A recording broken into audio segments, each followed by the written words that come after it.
வணக்க மக்களே, சற்று முன் வெளியான செய்தி ஒன்று வெளியாகியுள்ளதா?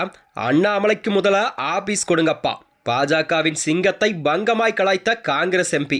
வாங்க வீடியோவை முழுமையாக காணலாம். அதாவது ஆவண கொலைக்கு எதிராக தனி சட்டம் கண்டிப்பாக இயற்றப்பட தமிழக அரசை வலியுறுத்தி நடந்த கருத்தரங்கத்தில் பேசிய மார்க்சிஸ்ட் கம்யூனிஸ்ட் கட்சியின் தலைவர் பே சண்முகம் அவர்கள் கம்யூனிஸ்ட் கட்சி அலுவலகங்களில் காதல் திருமணங்கள் நடத்தி வைக்கப்படும் என அறிவித்திருந்தாராம். இந்த நிலையில் தான் இது குறித்து கருத்து தெரிவித்த பாஜகவின் முன்னாள் மாநில தலைவர் அண்ணாமலை அவர்கள், பாரதிய ஜனதா கட்சியை சேர்ந்தவர்கள் எல்லாம் ஆவண கொலைகள் மீது கடுமையான கோபத்தில் இருக்கிறோம்.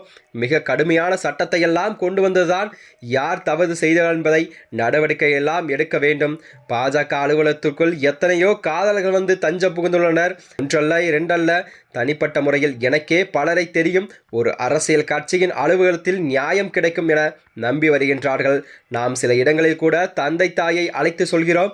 சில இடங்களில் பக்கத்தில் இருக்கும் இன்ஸ்பெக்டரை கூப்பிட்டு சொல்கிறோம், நீங்கள் நியாயமாக நடந்து கொள்ள வேண்டும் என்பது அறிவுறுத்துகிறோம் என கூறியிருந்தார் அண்ணாமலை அவர்கள். மேலும் ஒரு கட்சி அலுவலகம் என்பது எல்லோருக்குமே, எல்லா சாதிக்கும், எல்லா மதத்திற்குமே பொதுவானதாம். நம்பியவர்களை நாங்கள் வரவேற்கிறோம். பாஜக அலுவலகத்துக்கு வாருங்கள், நாங்கள் நியாயத்தை நடத்தி கொண்டிருக்கிறோம் என்பதை அண்ணாமலை அவர்கள் உறுதிபட தெரிவித்திருந்தாராம்.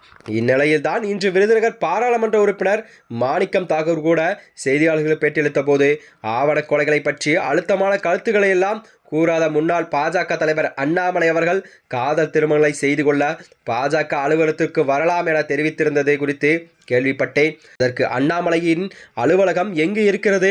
கட்சியிலிருந்து அவருக்கு அலுவலகம் ஒதுக்கப்பட செய்யவில்லையே.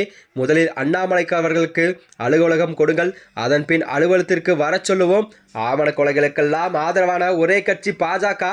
பாஜக மற்றும் ஆர்எஸ்எஸின் சிந்தனை என்பது ஆவண கொலைகளை அதிக குறிக்கக்கூடிய கொலை செய்தவர்களை காக்கின்ற அமைப்பாகவும் செயல்படுகிறது என்றும் அவர் குற்றம் சாட்டியுள்ளாராம். அது மட்டுமின்றி ஆவண கொலைக்கு எதிராக தனிச்சட்டம் கண்டிப்பாக இயற்ற தமிழக அரசை வலியுறுத்தி நடந்த கருத்தரங்கத்தில் பேசிய மார்க்சிஸ்ட் கம்யூனிஸ்ட் கட்சியின் தலைவர் பே சண்முகம் அவர்கள் கம்யூனிஸ்ட் கட்சி அலுவலகங்களில் காதல் திருமணங்களை நடத்தி வைக்கப்படும் என அறிவித்திருந்தாராம். இந்த செய்தியானது அரசியல் வட்டாரத்திலே ஒரு பெரும் பரபரப்பையும் ஏற்படுத்தி வருகிறதா. மேலும் இதுபோன்ற வீடியோக்களை தெரிந்து கொள்ள நமது சேனலை மறக்காமல் சப்ஸ்கிரைப் செய்து கொள்ளும். நன்றி, வணக்கம்.